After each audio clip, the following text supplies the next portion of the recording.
Gotas de Misericordia presenta Elina Kowalska o Santa María Faustina Kowalska, apóstol de la Divina Misericordia. Santa Faustina nació en la aldea de Glogowiec en Świnisz-Barki, Polonia, el 25 de agosto de 1905. Fue bautizada 2 días después con el nombre de Elina Kowalska en la iglesia de San Casimiro. Sus padres tuvieron 8 hijos, donde ella era la tercera, a quienes criaron con mucha disciplina, siendo gran ejemplo de vida espiritual. A muy temprana edad, Elina fue llamada a hablar con el cielo. Una indicación de este hecho fue un sueño que ella tuvo a la edad de 5 años. Su madre recuerda que en esa época Elina dijo a su familia: "Yo estuve caminando de la mano de la Madre de Dios en un jardín precioso". Muchas veces, aún antes de los 7 años, la niña se despertaba durante la noche y se sentaba en la cama. Su mamá veía que estaba rezando y le decía que regresara a dormir o terminaría perdiendo la cabeza.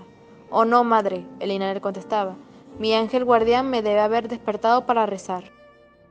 Elina tenía aproximadamente 9 años cuando se preparó para recibir los sacramentos de la confesión y la comunión en la iglesia de San Casimiro.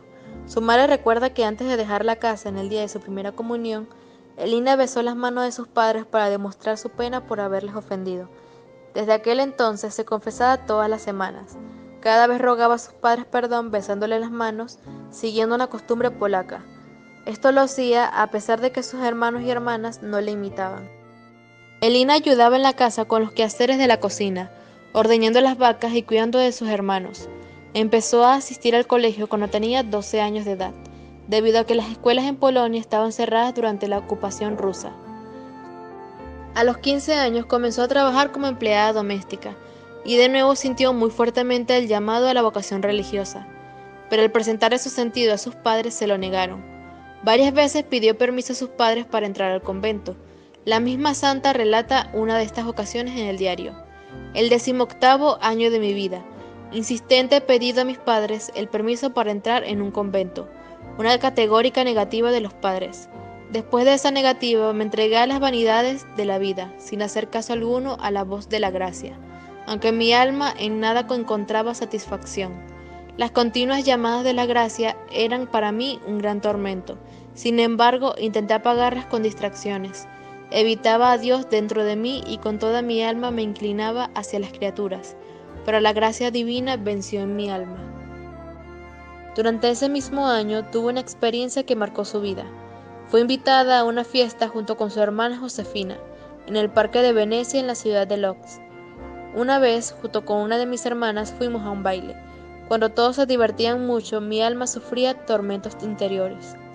En el momento en que empecé a bailar, de repente vi a Jesús junto a mí, a Jesús martirizado, despojado de sus vestiduras, cubierto de heridas, diciéndome esas palabras: «¿Hasta cuándo me harás sufrir?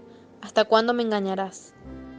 En aquel momento dejaron de sonar los alegres tonos de la música, desapareció de mis ojos la compañía en que me encontraba y nos quedamos Jesús y yo. Me senté junto a mi querida hermana, disimulando lo que ocurrió en mi alma con un dolor de cabeza. Un momento después, abandoné discretamente la compañía y a mi hermana y fui a la catedral de San Estanislao Kostka. Estaba anocheciendo, había poca gente en la catedral. Sin hacer caso a lo que pasaba a mi alrededor, me postré en cruz delante del Santísimo Sacramento y pedí al Señor que se dignara hacerme conocer qué había que hacer en adelante. Entonces oí esas palabras: «Ve inmediatamente a Varsovia, allí entrarás en un convento». Me levanté de la oración, fui a casa y solucioné las cosas necesarias. Como pude, le confesé a mi hermana lo que había ocurrido en mi afina. Le dije que me despidiera de mis padres y con un solo vestido, sin nada más, llegué a Varsovia. Pidió a la Santísima Virgen que la guiara y le dejara saber a dónde dirigirse. Así llegó a la iglesia de Santiago Apóstol, en las afueras de Varsovia, y al finalizar las misas, habló con un sacerdote que la envió donde la señora Lipsie, una señora muy católica, y se hospedó con ella. Durante su estadía con la familia Lipsie, visitó varios conventos, pero todas las puertas le fueron cerradas. Pidiéndole al Señor que no solo la dejara sola, buscaba una respuesta a su oración. Pero el Señor quería enseñarle que Él siempre responde a nuestras oraciones solo en su tiempo, no en el nuestro. Santa Faustina se dirigió a las puertas de la casa madre, de la congregación de las Hermanas de Nuestra Señora de la Misericordia, en la calle Signia, en Varsovia, donde la Madre General la interrogó. Madre Micaela le dijo que fuera a preguntarle al señor de la casa si él la aceptaba. Santa Faustina se dirigió a la capilla y le preguntó al Señor si la aceptaba, y escuchó en su corazón: «Yo te acepto, tú estás en mi corazón». Ella se dirigió donde la Madre General y le dijo lo que había oído. La madre repuso: «Si el Señor te acepta, yo también te acepto. Esta es tu casa». La pobreza de Santa Faustina fue su peor obstáculo, pues necesitaba recoger el dinero para el ajuar. La superiora le sugirió que siguiera trabajando hasta completarlo. Trabajó un año como doméstica para reunir todo el dinero. Durante ese tiempo tuvo muchos retos y obstáculos, pero se mantuvo firme en su decisión, y durante la octava de Corpus Christi, el 25 de julio de 1925, hizo un voto de castidad perpetua al Señor. El 2 de agosto de 1925, fiesta de Nuestra Señora de los Ángeles, entró en la congregación como postulante.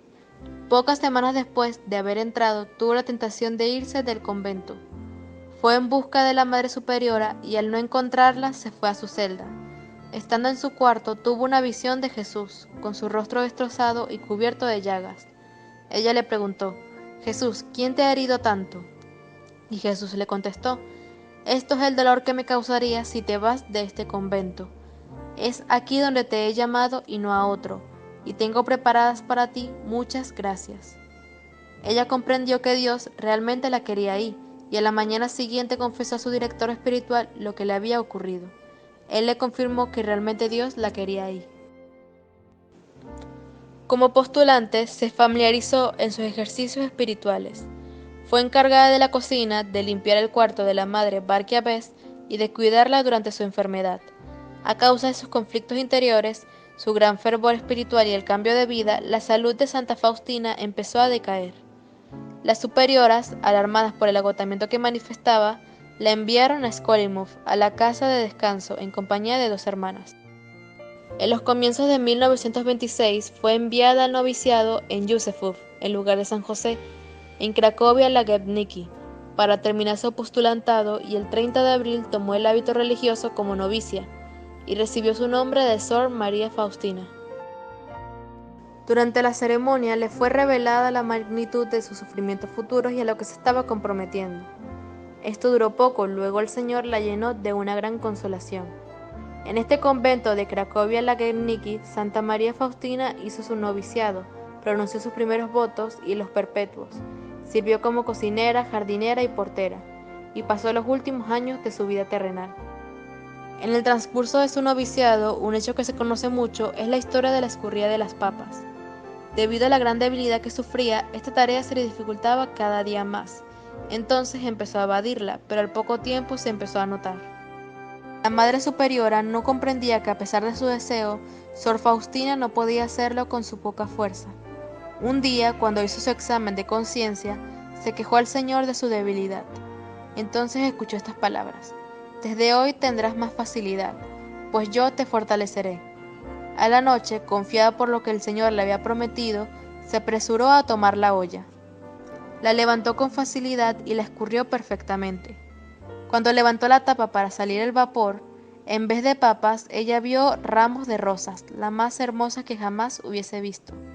Tratando de comprender esta visión, escuchó estas palabras: «Yo cambié tu trabajo tan duro en un ramillete de las más bellas flores, y su perfume sube a mi trono». Después de esto, ella buscaba cómo hacer este trabajo diariamente, aun cuando no le tocaba, porque comprendió que le agradaba al Señor. Para quien la observara desde fuera, nada hubiera delatado su extraordinaria y rica vida mística. Cumplía sus deberes con fervor, observaba fielmente todas las reglas del convento, era recogida y piadosa, pero a la vez natural y alegre, llena de amor benévolo y desinteresado al prójimo. Sus hermanas recuerdan que Santa Faustina fue una grata compañía durante el noviciado, y su conducta al orar provocaba en las otras novicias una gran reverencia de la majestad de Dios. Toda su vida se concentraba en caminar con constancia hacia la cada vez más plena unión con Dios y en una abnegada colaboración con Jesús en la obra de la salvación de las almas. «Jesús mío», confesó en el diario, «tú sabes que desde los años más tempranos deseaba ser una gran santa. es decir, deseaba amarte con un gran amor tan grande como ningún alma te amó hasta ahora. Durante su vida logró un alto grado de unión de su alma con Dios, pero también tuvo que esforzarse y luchar en duros combates en el camino hacia la perfección cristiana. El Señor la colmó de muchas gracias extraordinarias, los dones de contemplación y de profundo conocimiento del misterio de la divina misericordia, visiones, revelaciones, estigmas ocultos, los dones de profecía, de leer las almas humanas y desposorios místicos.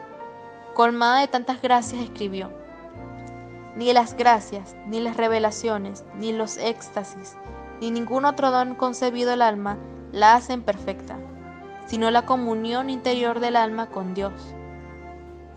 Mi santidad y perfección consisten en una estrecha unión de mi voluntad con la voluntad de Dios. En los últimos años de su vida aumentaron los sufrimientos interiores, la llamada noche pasiva del espíritu y las dolencias del cuerpo.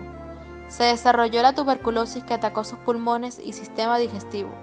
A causa de ello, 2 veces fue internada en el hospital de Pratnik, en Cracovia, por varios meses. Extenuada físicamente por completo, pero plenamente adulta de espíritu y unida místicamente con Dios, falleció en olor de santidad, el 5 de octubre de 1938, a los 33 años, de los cuales 13 fueron vividos en el convento. Su funeral tuvo lugar 2 días más tarde, en la fiesta de Nuestra Señora del Rosario, que aquel año fue primer viernes de mes. Su cuerpo fue sepultado en el cementerio de la comunidad en Cracovia-Lagedniki, y luego, durante el proceso informativo de 1966, fue trasladado a la capilla. En el año 1935, Santa Faustina le escribió a su director espiritual: llegará un momento en que esta obra que Dios tanto recomienda parecerá como si fuera una ruina completa, y entonces la acción de Dios seguirá con gran poder, que dará testimonio de la verdad. Ella, la obra, será un nuevo esplendor para la Iglesia, aunque haya reposado en ella desde hace mucho tiempo. De hecho, esto sí sucedió. El 6 de marzo de 1959, la Santa Sede, por información errada que se les fue presentada, prohibió la divulgación de las imágenes y escritos que propagaban la devoción a la misericordia divina en la manera propuesta por Santa Faustina. Como resultado, pasaron casi 20 años de silencio total. Entonces, el 15 de abril de 1978, la Santa Sede, tras un examen cuidadoso de algunos de los documentos originales previamente indisponibles, cambió totalmente su decisión y de nuevo permitió la práctica de la devoción. El hombre primariamente responsable por la revocación de esta decisión fue el cardenal Karol Wojtyła, el arzobispo de Cracovia, diócesis en la que nació Santa Faustina.